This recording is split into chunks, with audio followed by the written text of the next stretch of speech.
So we're back with another Perils in Paradise card review. Today we got a bunch of Paladin cards, including this, which is one of the coolest legendary designs we've seen yet. This is Sandcastle, maybe just Sandcastle, if you want to say it that way. 5 mana, 3/8 elemental with rush, and after this attacks, turn into a location. There you can see his kind of beautiful slumbering version in the location. That location, when you use it, will give a friendly minion +3 attack and rush, and then it will turn back into the minion version. Much like Remornia we had from the Castle Nathria in Warrior that would transform between a minion and a weapon. In this case, it's pretty similar. When you use up that durability on the location, it's going to take away a health from the minion version. And more importantly, we found out that the location's buff will scale with the stats of the minion. In other words, if you hand buff this up to like a 6/11, for instance, not only is the location going to have that extra durability after you trade. Let's say you're a 6/11, you trade into a 3/3, you have 8 health, which then turns into 8 durability. But you also now have a buff that gives a friendly minion +6 attack instead of +3.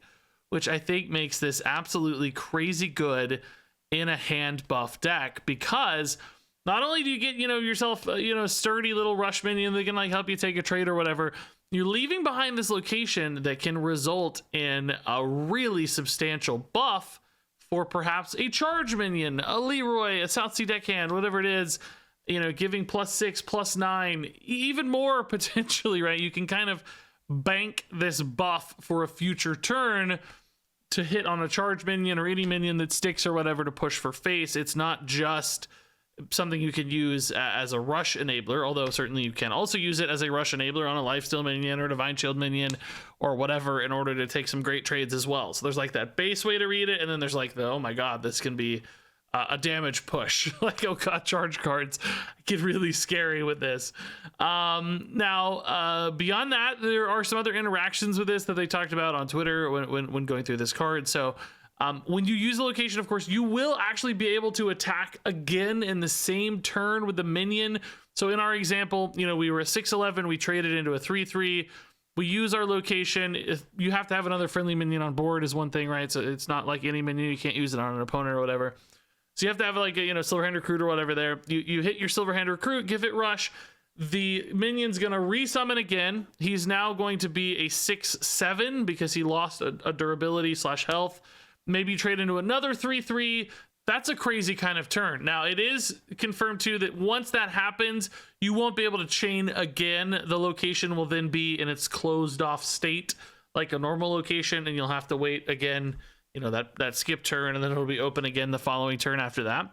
So you can't like chain it infinitely or whatever, but you can get 2 minion attacks, assuming it survives, enough, and still have that location left over, which I think will create some really explosive turns.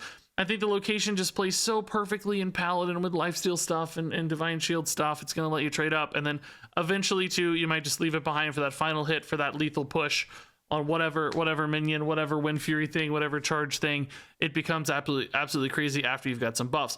Now we're also going to take a look at some more of these sunscreen cards. You'll see here the sunscreen buff. We've seen this previously revealed. The spell that gives a minion +1/+2. I mean, you can also use this on your Sandcastle as well, right? Like, just keep buffing it up every time it gets resummoned or whatever on future turns, and just kind of keep this chaining indefinitely, as long as you can kind of keep it alive and hide it away in location form. Now Reno does remove locations, but Reno actually did just get nerfed today to 10 mana, so Reno might be a little bit weaker. You still have quite a window to do some silliness with this card. So I think just insane playing normal Paladin stuff. I think insane with any kind of buffs or hand buffs. I think it's insane for lethal pushes on charge minions when you save up this damage for later. Just a minion that does so many things. This looks really good and really cool. So moving on here, we've got a little synergy here, a payoff for some of those small spell buffs. We just got the sunscreen we just looked at, and then we've also got another, this is another card that gives us sunscreen, but then we've also got the Divine Brew incoming. This is the drink for Paladin, and this is basically 3 targeted buffs as well in a single card, which means your sea shanty here, this big 10 mana spell that summons you 3/5/5 pirates, and costs 1 less for each spell you've cast on characters this game, will become cheaper each time you start playing these. So there's also the synergy we saw with the previously revealed Lanessa. Here is Sunsapper Lanessa, your spells that cost 2 or less cast twice. And we also saw previously the Volley Maul, another way here to give yourself a 1-cost sunscreen. All of these are combining into a little deck package. And also, by the way, keep in mind, these can all be played in Mage, which I didn't even talk about for Sandcastle, by the way, which he might actually be fine in Mage. He has a little bit less synergy, I think, for Mage because of, no lifesteal, no divine shield, no buffs as easily, but still possible. Like, you can run all of this package in Mage. Maybe it's worth it. I doubt it, though. But Mage also got their Tourist card that kind of synergizes with this. So anyway, all of this for both of these classes is trying to coalesce into this like cheap spell package where you're just like spamming all of these little cheap buffs, the sunscreens, the divine brews, etc., leading into a sea shanty or leading into potentially your tourist card, respectively. Each of the mage and the paladin tourist cards had synergies paying off small spells. Lanessa, they cast twice. For mage, you get to summon a 2-drop with divine shield for each small spell cast. Now, it is worth noting this is something that works on any characters. It doesn't have to be friendly cards. So, you could use this with targeted removal spells, or especially in mage, I think more so than paladin, freeze a little thing and, use a little removal spell here on your opponent's minions, and that will still discount your sea shanty, which it could be a possibility, but I think it's a little less reliable. You don't always know your opponent's deck is going to have a lot of early targets for that sort of thing. I think you probably want this to be more self-directed and have a game plan that's more reliable, therefore, putting it on your own stuff. Not to mention the reward itself is more in that direction. It's about putting stats and bodies into play. So I think you just want it to align more with your game plan. So worth noting, but probably not how this card gets used. So is either of those going to stick becomes the question. And is this sort of payoff good enough? Like, 3/5/5s is really good, right? That's a really nice board, but it is a board, as we always say, that falls off pretty hard in the mid to late game. Like, you don't want this hitting on really even like turn 7, turn 8's probably already too slow. You start running into problems, being dead already. Removal starts coming online really easily and readily, or the minions just maybe don't keep up with the board all that well. So can you cast enough cheap spells, in essence, targeted spells, mind you, as well? They have to be cast on characters for Sea Shanty here in order to get this down fast enough. Like, are you happy to spend 5 mana on this on turn 5? You're probably not too upset about that. Like 3/5/5s on turn 5 is quite good, but I was comparing it in my mind to the big spell mage Tsunami we saw that summons the 3 water elementals that all attack, mind you, and just summoning 3/5/5s also perhaps on turn 5. Both of those can be cheated out on turn 5. You could actually technically also run this as another big spell in big spell mage. It doesn't do as much, right? Because it's like, well, it doesn't have the utility of the water elementals. It doesn't have the, pressure of the water elementals potentially hitting face or dealing damage. That lethality piece is missing. It's, slightly better stats technically, but in some ways the 6 health is also better, like trading into 5/5s and stuff and freezing them. So, I don't really think this feels better than some of the other stuff you might be doing on turn 5 in this very expansion. Now, of course, this can also go down to 0, clearly, right? This can be pushed to 0, but that takes a lot of commitment. This is not cost 1 less for each mana spent. Even you can't like cheese it with a big 4-cost spell, a Blessing of Kings style thing, although I don't know if that's 4 costs anymore. You get the idea. Here we've got an example in this very video. You can't cheese it with a power spike and discount it by 6. It's per spell, so it really is based on getting enough small spells. You have to generate a lot, you have to play a lot, you have to have targets for a lot. To me, it feels like too much commitment, too many moving pieces, and I don't know that the payoff is fast enough or big enough or significant enough to make it worth all of that commitment. And if this is the substantial payoff, alongside perhaps the tourist cards, which I've also expressed some concerns with those having too much upfront cost, costing like 4 and 5, it's kind of hard to get a turn together. All of this feels like, to me, it's paying off on like turns 6, 7, 8, where all of this is finally starting to come together and come online. And I don't know that you're in a good spot by that stage, because you've spent so much energy and time just kind of playing 1/2 buffs, which are okay, but not that great. You have to weave in minions alongside them. You have to have minions on board for these to feel good. And in essence, I have some big concerns about this package. I think it's just too many moving pieces, too much mana commitment for it to get there. So I mean, we should talk about some of these in a little bit more detail. I've kind of just been going through these, but that's Sea Shanty. And since it's sort of the payoff here, or the centerpiece, let's go ahead and talk about Life-Saving Aura next. This is an aura, 1 mana, holy spell. At the end of your turn, get a 1-cost sunscreen that gives +1/+2. And this lasts for 3 turns. So in essence, this generates you 3 sunscreens. Of course, you have to spend the mana on those sunscreens. Man, if these sunscreens were like 0 mana, you know, give a minion +1 or even +1 health, you know, +1 attack, whatever it is, this would all be like so much faster. Maybe that's scary. I don't know. I haven't thought through the implications, obviously, but I feel like the fact that I have to spend 3 mana to get these rewards, it just does not compare favorably to things like hand buff Paladin, where you're just buffing an entire hand of stuff all at once. And although, yes, that takes some downtime up front and mana cost up front in order to pay that off in the mid game, the payoff is so enormous. The stuff gets so big and so overwhelming. And this stuff is kind of more middling, right? It's just like, oh, here's a little extra 1/2. Go get him, buddy. And it's like 1 mana per 1/2, as opposed to, you know, a 4-cost weapon that buffs like 15/15 or something. You know what I mean? Like it's crazy what you can do in hand buff Paladin. And this also does, you know, kind of demand the minions already be on board, which can be hard to set up sometimes. It's like as soon as you fall behind, these spells start getting a lot worse.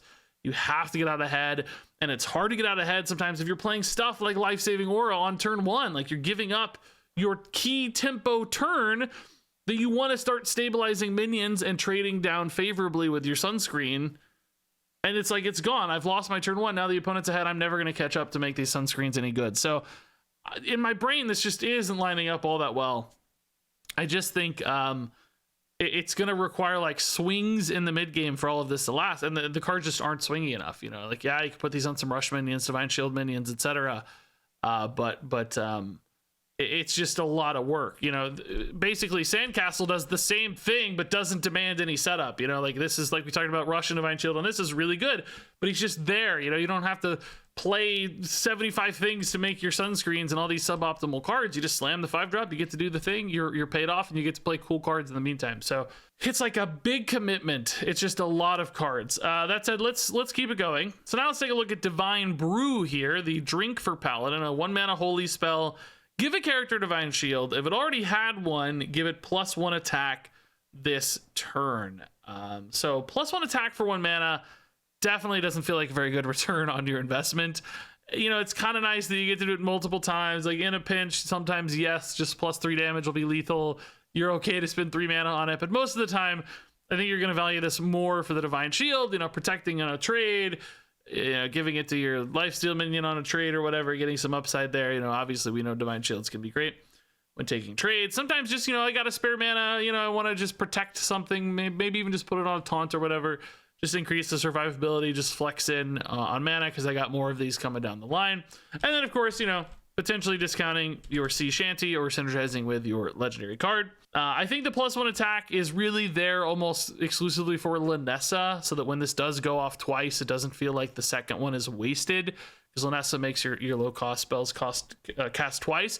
So yeah, I mean, ultimately, a little more value than some of these low cost spells, which does help a bit for me, but I just can't imagine building a deck with all of this stuff and having it come together well. I just don't think this goes far enough, or the buff is significant enough, frankly. So next up here is the Service Ace, and this is a 3 mana 3/3 that might help a little with this small spell stuff, the sunscreens, the divine brews, etc. But I still kind of have my doubts. This one reads: after this minion gains attack, reduce the cost of the highest cost card in your hand by 1. So this one's kind of a 2-for-1 on discounting the big Sea Shanty, assuming that remains the highest cost things. You know, you play a Service Ace, hit it with a couple sunscreens, and that's like 4 cost off of your Sea Shanty. But that's a 5 mana turn once again. And at the end of the day, you're just left with, you know, a pile of pretty dead stats that's really not all that interesting. I guess 2 sunscreens, what makes this like a 5/7 on turn 5? Maybe you give a divine shield to it and it's like a 4/5 or something, right? On turn 4, it's like, yeah, I got a Yeti with divine shield. I'm not super pumped. You know, I just feel like the return on this is going to be too delayed when you're sacrificing so much up front. It feels like this is just taking a really down turn. Now, the alternative angle for this is like big spell mage even, right? Like you could see service ace and the small stuff in a big spell mage deck where the kind of sunscreens and the early tempo plays are less about early tempo and are more about, you know, discounting your big swing cards later. But I think you'll be dead in too many instances if you go that route. I think for playing like big spell mages, you often need like more defensive tools, and trying to like cheese through this is just not going to be as efficient as some of the direct cheese that like big spell mage got printed, or, you know, alternatively any kind of big spell paladin or whatever. So in essence, you know, using sunscreens and stuff to enable this feels weird. There are obviously other ways for this to gain attack, but unfortunately, you know, if it's in hand, like hand buff paladin, that's not going to work. It has to be on board for this text to be active. So I don't know that mage has a lot of great ways to give attack to things. And it's, again, you know, it's not based on the amount of attack, it's based on the instances of attack. So you can't like cheese, you know, 5 attack onto this with Sandcastle or whatever and get a huge discount. That's not how it's going to work. But ultimately, again, I think spending the 3 up front on this is just going to feel like a little bit too much overhead and investment early. So next up here is the Grill Master. Like this one, 4 mana, 3/4, Battle Cry, draw your lowest cost card, and Death Rattle, draw your highest cost card. And yeah, that's great, man. 2 cards in 1 is cool. And specifically, tutoring your highest cost card is something that's proven to be good in the past with Tail and Forging. Some decks just absolutely value that. Reno decks now, Reno at 10 mana today got nerfed.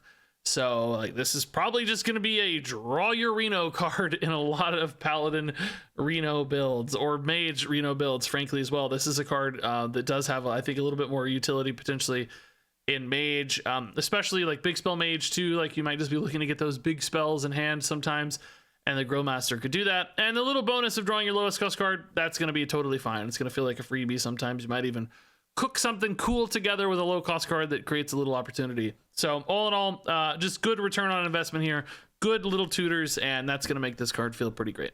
So moving on to Power Spike. This is a big old 6 mana holy spell. It deals 4 damage. It gives a random friendly minion +4/+4, which, you know, in theory sometimes is kind of like a big 8 damage hit to face or something, you know, sometimes lets you take a little trade or whatever. But at the end of the day, this spell just feels a little too expensive and inefficient for me. Like, yeah, we had to discount the spell a minute ago, but I just don't think this is going to feel good enough. That +4/+4 being random can also sometimes have some significant downsides. You know, it's not always easy to line that up. In playing this with like some small charge minions is possible. You know, we've seen South Sea deckhands and stuff that could work with the Power Spike, but those are usually getting big enough, fast enough through other means. This would kind of be sitting dead in hand in that deck, I think, far too often. When you're looking at hand buffs, you often want minions in hand instead of like big spells like this. So I don't know, man. It's an okay finisher. It's fine. I wouldn't be totally stunned if this popped into a deck at the top end spot just to give you a little bit of extra reach and push, but I think most decks will probably cut this in favor of faster stuff. And then finally here we have the Lifeguard. This is a 4 mana 2/7 with Taunt and Battle Cry. The next spell you cast has Lifesteal. So pretty decently sized health on this for a 4-drop Taunt. The 2 attack is a little concerning because it probably won't clear too many minions on the return swing. Like a lot of 3 health stuff whacking into this is going to be left behind, but it might be more about a, you know, speed bump as it is, and just slow them down for a turn or 2 and then set up for something big as a follow-up where you get, you know, a ton of recovery the turn after via that Lifesteal. This is also cheap enough too that if you get into a late game situation, you're on turn 9, turn 10 or whatever, you will probably in many instances be able to play the Lifeguard and then, you know, follow up with the spell that could be kind of a Reno style effect almost, you know. Imagine this with a big AoE damage spell hitting for, you know, 5, 5, and 5 or whatever. Suddenly that's a big old 15 heal. That's really significant in some cases. So I do think this has that utility. You know, Reno decks, I think, always have room for this sort of card. This actually makes a lot of sense in Mage as well, because Mage does have so many damage-based removal options, and sometimes even in a pinch, a single target spell too might just be enough to get you through that next turn or whatever, get you to that stabilization or lethal window. So any Mage deck that's running minions and has a more late game oriented focus might make room for the Lifeguard, as long as they're willing to run that Tourist, which may not make as much sense in that style of Mage deck, but might be worth it for, you know, a couple key cards like this one. So ultimately, I do think this one has a fair bit of potential.